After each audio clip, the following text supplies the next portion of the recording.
"Don't come for Christmas," my mom said softly, like she was offering kindness instead of rejection. "We'll pretend we don't know you," my brother added, his tone casual but sharp enough to slice through the air. I didn't argue, just nodded, though no one could see me. But when his girlfriend later saw my photo at the party, she broke up with him on the spot because she knew exactly who I was. It's funny how things come full circle. I had been looking forward to that Christmas, not in a desperate way, not like I was counting down the days with some holiday app, but I'd cleared my schedule, planned every little thing. I bought ingredients for my rosemary stuffing, the one they all loved but never remembered who made. I wrapped gifts, real ones, thoughtful ones, not lazy last-minute buys. Even got my brother something personal. Despite him once declaring that gift cards were soulless, then handing me one 3 years in a row. I picked a new sweater, forest green, simple but warm, the kind that says I tried without shouting it. My suitcase sat by the door, my phone charger already coiled neatly inside, ready for the drive home. So when my phone rang 3 days before Christmas and I saw Dorian's name flashing, I thought maybe he wanted to coordinate rides. Maybe Mom asked him to check if I could bring napkins or wine. Something normal. I should have known better. "Hey," he started, his voice that fake casual tone he uses when he's about to say something awful but wants points for phrasing it nicely. "So listen," he said slowly, "Sienna's coming this year. His new girlfriend. The photographer/artist/something from Soho. I'd seen her tagged in one family photo on social media. Perfect hair, perfect lighting, perfect everything. She's very into energy," he continued. "Like vibes and all that. You know, spaces, emotions." I didn't respond. "And, well, your work gets kinda heavy." There it was. Heavy. Not meaningful. Not life-changing. Just heavy. As if being a doctor working with elderly patients made me a downer at the dinner table. He cleared his throat. "So for her sake, maybe it's best if you sit this one out. It's nothing personal." Nothing personal always means the opposite. It means it's absolutely personal. I don't even remember what I said back. Probably something like, "Okay." I just remember my pulse in my ears and that dizzy feeling when humiliation pretends to be calm. An hour later, my mom called, because that's the choreography. He delivers the message. She smooths it out with sweetness. "Honey," she began in that soft, motherly tone that always comes right before she twists the knife. "We're just trying to make things easy for everyone. You know how sensitive Sienna is, and Dorian's really trying with this one." This one, like Sienna, was a stray cat they were trying to keep from bolting. "If you come, it could cause confusion," she added. "Honestly, we might not even answer the door just to keep things comfortable for everyone." I stared at the wall, stunned. "Right?" I said finally. "Because my presence ruins comfort." She sighed like I was being unreasonable, then said, "We love you," and hung up. I didn't yell. Didn't argue. I just sat there in silence, watching the tiny lights on my Christmas tree blink lazily. Then I opened my laptop. Mortgage payment canceled. Car loan top-up canceled. Maintenance fund frozen. The plumbing repair I paid for last fall, no longer my concern. The car battery I replaced in spring, good luck next time it dies. They wouldn't notice right away. That's the thing about being useful quietly. Your absence only becomes visible when it costs something. And I was done being useful. I didn't rant online. Didn't text friends. Just turned off the tree lights, packed away the gifts, and went to bed early on Christmas Eve. I thought that would be the worst part, sleeping through the night I was supposed to spend with family. Not revenge. Just peace. So she decided to go. On Christmas Eve, Sienna stood in front of her mirror, adjusting the emerald green dress she'd designed herself. It shimmered softly, like confidence made visible. Her hair framed her face elegantly, her makeup subtle but striking. For once, she wasn't dressing to impress anyone, she was simply showing up for herself. When she arrived at the Hartman estate, every head turned. The house looked the same as it had years ago, gold garlands, a roaring fire. It's the smell of cinnamon and pine, but this time, she wasn't standing at the edge of it. She walked through the door like she belonged. Emily greeted her first, eyes wide with genuine joy. "Sienna." "I can't believe you came." Before Sienna could respond, another voice broke through the hum of chatter. "Sienna?" It was Dorian. He froze near the staircase, a glass of wine in his hand. He looked older, more tired. The spark in his eyes dimmed. "Hi, Dorian," she said simply, with a smile that was calm, unshaken. "It's been a while." "You look incredible," he managed. "How've you been?" "Good, busy, happier, actually." The words stung him more than she intended. His mother appeared then, her expression soft and cautious. "Sienna, dear, it's so good to see you again. I owe you an apology." The room seemed to hush slightly as she continued. "I judged you unfairly before. I see that now. You were always good for Dorian. I'm sorry." Sienna smiled kindly. "Thank you, Mrs. Hartman. I appreciate that." For the first time in years, she didn't feel like a guest in their world. She felt like someone who had built her own. Across the room, Marla appeared still in red. Still radiant, but her eyes flickered with discomfort when she saw Sienna surrounded by polite smiles and warm greetings. Dorian's mother even invited Sienna to sit beside her at dinner. A quiet reversal of that painful Christmas years ago. As they dined, laughter filled the air. Old memories resurfaced, but this time they didn't sting. They simply existed. Like echoes of a story that had ended peacefully. Still, Sienna couldn't shake the sense that something was off. Marla kept glancing between her and Dorian, whispering to him in clipped tones. And Dorian.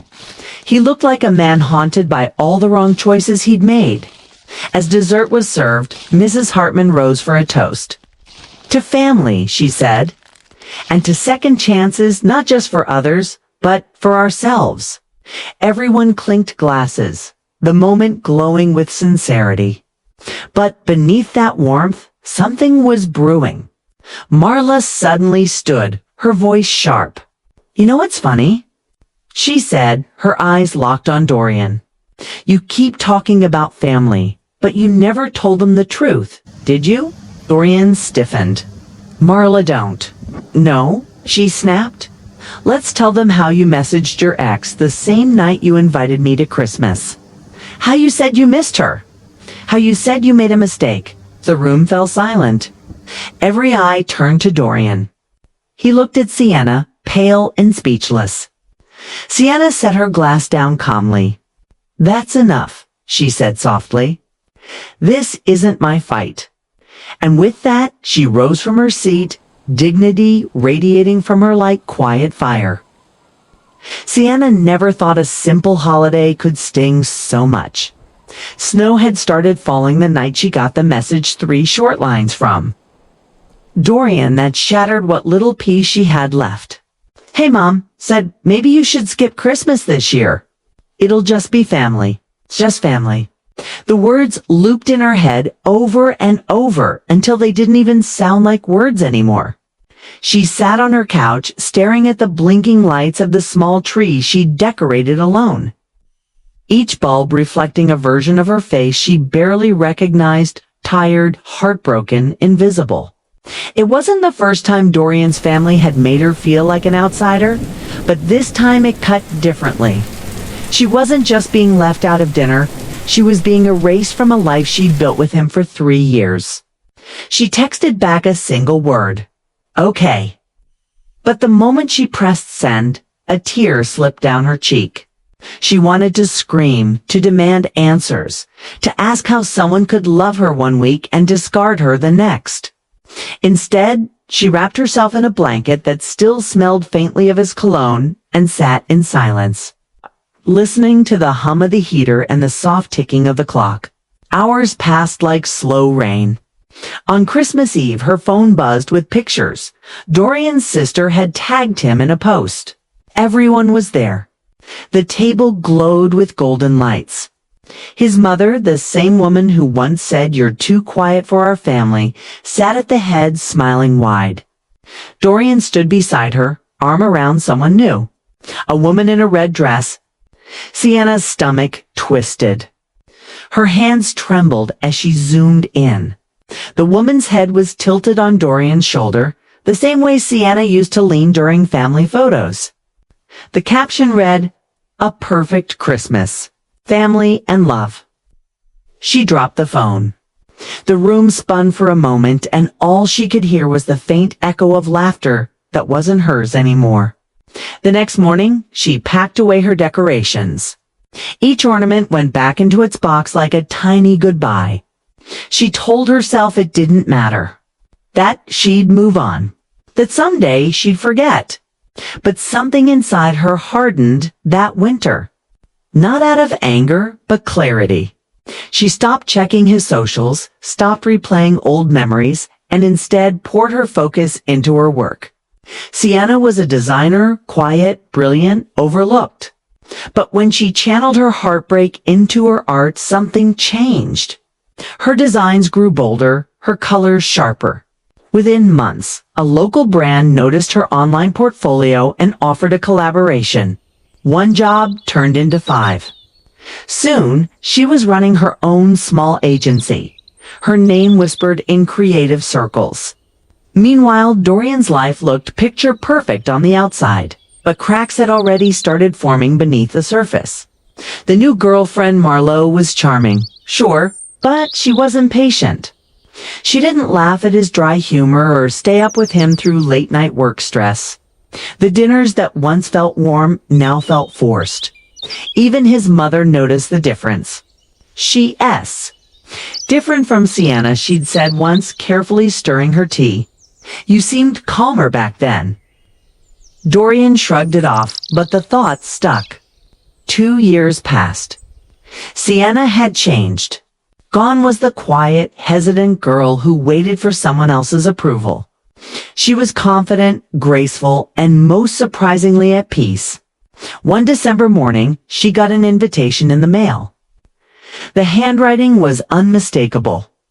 "The Hartman Family Christmas Gala. You are cordially invited." For a second, she laughed out loud. It had to be a mistake.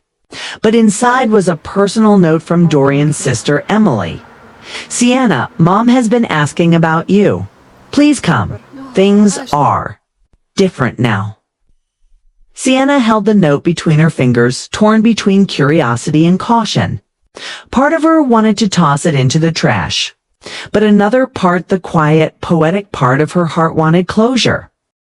She walked out into the falling snow, leaving behind the same house that once shut her out, only this time she was the one walking away by choice. As she stood by her car, the muffled sound of voices echoed from inside, chaos, confusion, truth unraveling. Sienna smiled faintly. For the first time in years, she felt free. But she had no idea that by morning, her name would be on everyone's lips, again, not for heartbreak, but for something much bigger. Sienna didn't look back as she drove away from the Hartman estate. The snow was thicker now, blanketing the road in white silence. And the glow of the house faded behind her like a memory dissolving into mist. She turned the radio on, letting soft jazz fill the car, and breathed for what felt like the first time in years. Her phone buzzed twice, and the cup holder calls from unknown numbers. She ignored them. The night was too peaceful to let chaos back in. But the peace didn't last long. The next morning, her inbox was full. Hundreds of new messages, mentions, follows. Confused, she opened her social media app and froze. A video from the Hartman Christmas dinner was everywhere. Someone had filmed Marla's outburst. The caption read, "The Christmas Confession, Dorian Hartman exposed in front of his ex. Miltsu's views in less than a day." Sienna pressed play. The video showed her face, calm and composed, as Marla unleashed the truth. Then it showed her quiet exit, the snow falling softly behind her as she left. The comments section was a wildfire. "That woman's grace is unreal. She didn't even argue. That's real class. This is how you leave a room that doesn't deserve you." Someone had even slowed the clip down, adding dramatic music under her exit, calling it the most powerful 10 seconds you'll see this Christmas. Sienna was stunned. Overnight, she had become a symbol of dignity and self-respect. Journalists reached out. Talk shows wanted her perspective. Her design agency's followers tripled. She didn't post anything for 2 days, unsure how to process it all. Then Emily called. "Sienna," she said breathlessly, "you won't believe this. Mom's been defending you online. She told everyone how kind you were to her, even after everything." Sienna smiled softly. "That's sweet of her. I didn't want any of this, Emily. I just wanted to move on." "I know," Emily said. "But maybe this is what moving on looks like now. The world finally sees who you really are." Later that week, a magazine reached out for a feature. They titled the piece "The Woman Who Walked Away with Grace." The interview focused on her art, her journey, her self-worth, not her ex. Sienna insisted on that. "My story isn't about heartbreak," she told the interviewer. "It's about what happens after heartbreak." The article went viral again. Her inbox filled with messages from women saying, "Thank you for reminding me, I deserve better." Sienna didn't respond to most of them. She didn't need to, but one message stood out. It was from Mrs. Hartman. "Dear Sienna," it read, "I've watched that video 100 times, not because of the scandal, but because I finally saw the woman you always were. I'm sorry it took me so long. You have my respect and my gratitude. If you're ever open to it, I'd love to meet you again, this time as equals." Sienna sat with that message for a while before replying. "Thank you, Mrs. Hartman. I appreciate your words. I wish your family peace. Simple, kind, final." But the story didn't end there. 2 weeks later, she was invited to speak at a women's entrepreneurship event about resilience, creativity, and authenticity. She hesitated at first, but eventually agreed. On stage, she shared her story, not the gossip, not the heartbreak, but the transformation. "Sometimes," she said to the crowd, "you don't get closure from others. You build it yourself. You make something beautiful out of what broke you." The applause was thunderous. Cameras flashed. And for the first time in a long time, she didn't flinch at the spotlight. Meanwhile, Dorian's life had begun to crumble. His company's reputation was hit hard by the viral scandal. Clients distanced themselves. Marla left within days, leaving behind only a short note. "You didn't deserve her. You never did." The same media that once praised his picture-perfect life now dissected his downfall. When Sienna's magazine cover appeared beside a headline about his business troubles, the irony wasn't lost on anyone. One evening, as Sienna was closing her laptop after a long day of work, her doorbell rang. She hesitated, then opened it to find Dorian standing, weary, holding a small box. "I know I shouldn't be here," he said quietly, "but I needed to say something." Sienna leaned against the doorway, calm but distant. "Go ahead. You were right," he said, his voice trembling slightly. "About everything. I was selfish. I let my family decide who you were to me. And when I saw you last week, when you walked out, it hit me how much I lost." She looked at him for a long moment. There was no anger, no longing, just a gentle finality. You didn't lose me, Dorian, she said. You gave me back to myself. That's the difference. He nodded slowly, eyes glassy. I saw your interview. You were incredible. You deserve all of it. Sienna smiled faintly. Thank you. I hope you find peace too. He handed her the box. Inside was a small glass ornament, delicate, hand-painted with her initials etched in gold. It was supposed to be for our first Christmas together, he said. I kept it all this time. She traced the edge of the ornament with her thumb, then gently placed it back inside. It's beautiful, she said softly, but it belongs to another life. You can keep it. He nodded, defeated but somehow relieved. As he walked away into the cold night, Sienna closed the door, exhaling deeply. She turned off the lights, curled up on her couch, and for the first time in years, the silence felt warm. That Christmas, she didn't attend parties or galas. She stayed home surrounded by candles, sketchbooks, and the quiet hum of new beginnings. Her company had just signed a contract with a global brand, and she had plans to launch a mentorship program for young female designers. The same grace that carried her out of the Hartman house was now building something far greater legacy. A year later, on the anniversary of that viral night, a journalist reached out again. Would you like to comment on how that moment changed your life? She thought for a long time before replying. It didn't change my life, she wrote back.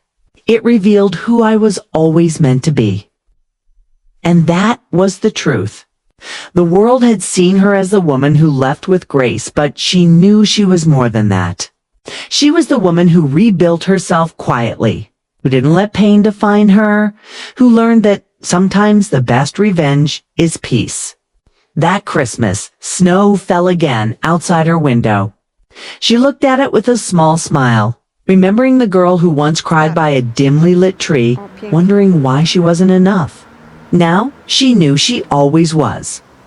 The snow kept falling, soft and endless, wrapping the world in silence, and somewhere in that quiet, Sienna finally felt home. A year passed quietly.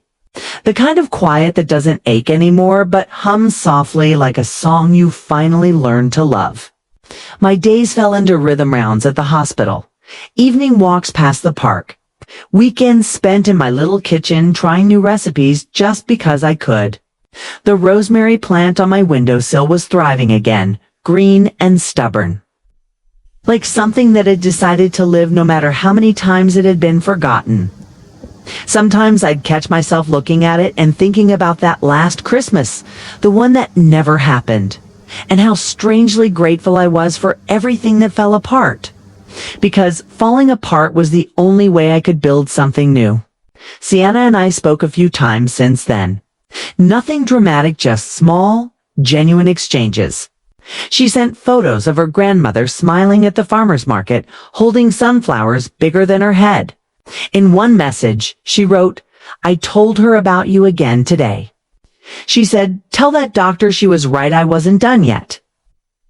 I didn't know how to reply to that, so I just sent a heart emoji and sat there smiling at my phone like a fool. A few months later, I received an invitation an art exhibit in New York, Sienna's work. I almost didn't go, but something in me whispered that maybe this time showing up wasn't about them, it was about me. The gallery was small, filled with warm light and quiet chatter. Her photographs lined the walls, portraits of people caught in moments of strength and stillness. In the corner, there was one image that stopped me cold. It was a pair of hands, weathered but steady, holding a single sprig of rosemary. The title read, For the Ones Who Stayed Kind. She found me before I found words. We didn't say much, just a hug, long and real, the kind that doesn't need translation. You made it, she said. You made this, I replied. For the first time in years, I didn't feel like someone's shadow or someone's problem. I felt seen. Not because of what I'd lost, but because of what I'd finally allowed myself to keep: peace, self-respect, and a future that didn't need permission to exist. When I returned home that night, I turned on the small tree lights I'd packed away the year before. Not for nostalgia, but to remind myself that warmth doesn't have to come from family, can come from healing. I stood there for a while, the soft glow washing over the room, and whispered to no one in particular, "Merry Christmas."